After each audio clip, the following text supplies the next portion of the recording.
नमस्कार, मी नागेश शर्मागत आजचा विषय घेऊन आलो आहे। परमात्मा एक मार्गात इच्छानुसार भोजनचा अर्थ काय? काहीही खाल्लो तरी चालते का? तर ज्या कोणीने आतापर्यंत माझ्या चॅनलला सबस्क्राइब केलं नसेल तर त्यांनी माझ्या चॅनलला सबस्क्राइब करावं आणि बेल आयकॉन दाबावं। येणारा विषय हा तुमच्यापर्यंत सर्वात आधी पोहोचो व या आधी सुद्धा मी काही व्हिडिओ अपलोड केलेला आहे, त्याही विचारांना आपण एकदा ऐकावं, जेणेकरून आपण काहीतरी नवीन आपल्याला माहिती होणार आहे। आजचा विषय आहे परमात्मा एक या मार्गात इच्छानुसार भोजनचा अर्थ काय? काहीही खाल्लो तर चालते का?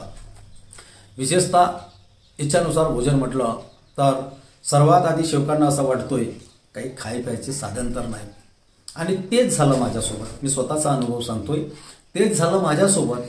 ज्यावेळेस मी मार्गात नव्हतो त्यावेळी माझ्यावर प्रसंग आला होता की माझ्यासोबतचा जो ड्रायव्हर होता तो प्युअर मांसाहारी होता आणि तो मोठा मच्छर म्हणतात ज्या ठिकाणी गाय बैलचा मांस खात होता, तो मांस मला खाण्यासाठी प्रवृत्त करत होता। तेव्हा मी मार्गात येण्याच्या आदली गोष्ट, मी त्यावेळेस मला मांसाहार करायला सांगत होता, तो गायचा बैलाचा मांस खायला सांगत होता, त्यावेळेस मी नकार दिला, त्यावेळेस मी खाल्लं नाही। मग काही दिवसानंतर माझ्यावर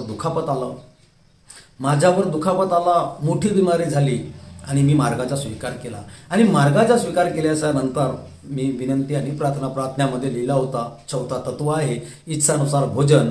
मला असं वाटलं इच्छानुसार भोजन म्हणजे आपण काहीही खाऊ शकतो, आणि हा मलाच नाही तर इतर कितीतरी सेवक आहेत त्यांना असं वाटतोय इच्छानुसार भोजना आपण काहीही खाल्लो तरी चालते। तर मी मार्गात आल्याच्या नंतर मी बैलाचा आणि गायचा मांस खाल्ला। मार्गात आल्याच्या नंतर 6 महिने मी गायचा मांस खाल्ला, आणि त्याच्यानंतर मी जेव्हा 12व्या वर्गात शाळा शिकत असताना माझ्या सरांनी मंगल पांडेचा 1758 असा काहीतरी मंगल पांडेचा उठाव आहे, आठवणीत नाही सन इसवी सन मी विसरलो आहे, पण मंगल पांडेचा उठाव म्हणून आहे। आणि तो उठाव कशासाठी झाला माझ्या गुरुजींनी मला 12व्या वर्गात सांगितलं, पाटेकर सरांनी म्हणे तो जो मंगल पांडेने जो उठाव केला तो उठाव होता कारतूससाठी। ती कारतूस तोंडाने काहीतरी सील फोडावं लागत होती, तर ती कारतूसमध्ये ती जी चरबी येते त्या ठिकाणी गाई म्हणजे जनावरांच्या गाय आणि बैलाच्या चरबीपासून ती कात बनवल्या जात होती, आणि सुवरपासून म्हणजे अर्थात डुक्करपासून। तर त्यावेळेस मुसलमान आणि हिंदू यांनी त्या गोष्टीचा विरोध केला, कारण असा की गाय ही हिंदूसाठी पवित्र आणि सुवर ही मुसलमानासाठी अपवित्र, आणि या गोष्टीसाठी हिंदू आणि मुसलमान दोन्ही एकत्रित आले आणि यातून तो उठाव निर्माण झाला। आता याच्यावरच मी जेव्हा घरी आलो तर मग मला वाटलं की इच्छानुसार भोजनमध्ये हा होऊ शकत नाही, आणि मग मी तत्वशब्द नियमाचा विचार करायला लागलो। तर इच्छानुसार भोजनचा अर्थ असा निघाला की आपण ज्यावेळेस भगवंताला प्रार्थना करतो, विनंती करतो, योग मागतो, आणि त्या योगमध्ये आपण जेव्हा भगवंताला मागतोय की भगवंता माझं घर नाही, मला माझं घर झाल्या पाहिजे लवकरात लवकर, भगवंता माझ्या मुलाची प्रकृती बरी नाही, किंवा माझा मुलगा 12व्या वर्गात आहे त्याला चांगलं पर्सेंटेज मिळून तो पास हो, त्याला सद्बुद्धी हो, आणि आपण ज्या ज्या गोष्टी भगवंताला मांडतो आणि त्या इच्छा पूर्ण होणे म्हणजेच इच्छानुसार भोजन।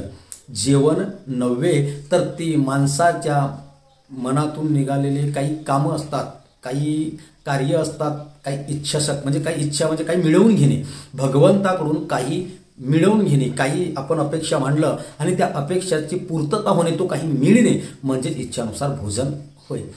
आता राहिली गोष्ट, मी पहिले सांगितलं की मुसलमानासाठी सुवर ही अपवित्र आणि हिंदूसाठी ही गाय पवित्र, आणि जेव्हा मला ह्या गोष्टी समजल्या तेव्हापासून मी सुवरचा तर कधीच मटण खाल्लं नव्हतं, माझ्या कुटुंबाने सुद्धा खाल्लं नाही। आणि मी सुद्धा खात नव्हतो, पण ते बिमारी झाली होती म्हणून मी इच्छानुसार भोजनचा अर्थ समजून तो मांसाहार केला, गाईचा मांस केला. पण जेव्हा मला इच्छानुसार भोजनचा अर्थ कळला त्यावेळेसपासून मी गाईचा बैलाचा मांस अजिबात खाल्ला नाही. आणि त्या दिवशीपासून मी तो गाय आणि बैलचा जो मांस आहे तो बंद करून दिला, कारण की मला इच्छानुसार भोजनचा अर्थ कळला. पण आजच्या परिस्थितीत असे काहीतरी आणि कितीतरी सेवक आहेत की इच्छानुसार भोजनच्या माध्यमातून गाय, बैल, भैंस, सुवर असे विविध जो आहेत ते सर्व मांसाहार करत आहेत.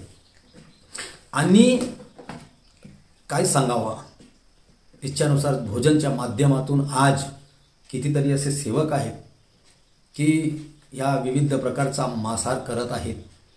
कोणतीही काही इच्छा झाली तर खायचं. मी म्हणजे असं झालं की ज्याच्यावर इच्छा झाली ते खायचं असं नाही. सेवक बांधवांनो, माझ्या मित्रांनो, आपण हिंदू धर्माचे लोक आहोत. आपल्यासाठी गाय ही पवित्र आहे. आपण आपल्या आणि मुसलमानासाठी सुवर हा अपवित्र आहे. मुसलमान समाज आपल्या गायीला, आपल्या गौमातेला किंवा आपल्या पवित्र वस्तूला खातो. आज हिंदू धर्माचे कितीतरी लोक आहेत, चाहे मार्गातले असतील या मार्गाच्या बाहेरचे असतील, ते आपल्या पवित्र वस्तूला खातात. आणि आपले कितीतरी हिंदू धर्माचे लोक आहेत की त्याचा अपवित्र वस्तूला, सुवरला ते खात असतात. डुकरीचा मटण खातात. खाऊ नका, असा मांसाहार करू नका. मांसाहार करा, मांसाहाराला बनाई नाही, तुमची इच्छा होते खा, पण ज्या वस्तू खाल्ल्या पाहिजेत त्याच वस्तू खा, अन्यथा खाऊ नका. कारण हिंदूसाठी गाय ही पवित्र आहे आणि मुसलमानासाठी सुवर हे अपवित्र आहे. म्हणून हे दोन, गाय, बैल, म्हैस, सुवर याचा मांसाहार जी अपवित्र वस्तू आहे, कुत्रा याचा मांस खाऊ नका. आणि सेवक बांधवांनो, माझ्या मित्रांनो, इच्छेनुसार भोजन म्हणजे मांसाहार नाही, जेवण नाही, तर तो भोजन आहे. तुमच्या इच्छाची पूर्ती करणे. जसा मुलाची प्रकृती खराब झाली, भगवंताला योग मागणे की बाबा माझ्या मुलाची प्रकृती दुरुस्त करून द्या. मुलगा मुलगी शिक्षण शिकत आहेत, भगवंता माझ्या मुलांना उच्च शिक्षण घेऊ द्या आणि त्या शिक्षणाच्या माध्यमातून माझ्या मुलांना नोकरी लागू द्या. आपला घर आज झोपडा असेल तर भगवंताला विनंती करा की भगवंता आज माझा घर झोपडा आहे, माझा घर पक्का झाल्या पाहिजे, माझी ग्रस्ती अशी उंचावल्या पाहिजे. असे विविध प्रकारची जी इच्छा आहे ते भगवंतासमोर तुम्ही मांडा. त्या इच्छाची जेव्हा पूर्तता होते, ती इच्छा पूर्ण होते, तोच आहे इच्छानुसार भोजन. अन्यथा जेवण, मांसाहार हा नाही. काहीवर इच्छा झाली तर काही पण आपण खायचं का? नाही खाऊ शकत ना. काहीवर कशावर इच्छा झाली खाऊ शकतो का? नाही. म्हणून इच्छानुसार भोजनचा चुकीचा अर्थ काढून चुकीच्या दिशेने जाऊ नका. आणि गाय, बैल, म्हैस, कुत्रा, सुवर इत्यादी ज्या गोष्टी आहेत त्याचा मांसाहार करू नका. आणि इच्छानुसार भोजन जर तुम्हाला मिळवायचं असेल तर तत्वशब्द नियमाचं पालन करा. बाबांनी सांगितलेल्या शिकवणीचं पालन करा. तुम्हाला इच्छानुसार भोजन मिळाल्याशिवाय राहणार नाही. माझा जर व्हिडिओ आवडला असेल तर माझ्या व्हिडिओला लाईक करा, कमेंट करा. तुमच्या मनात जर काही शंका असेल तर कमेंट करून शंका त्या ठिकाणी नोंदवा आणि आपल्या मनातल्या विषय माझ्यापर्यंत पोहोचवा. आपण त्याला समाधान करण्याचा प्रयत्न करू.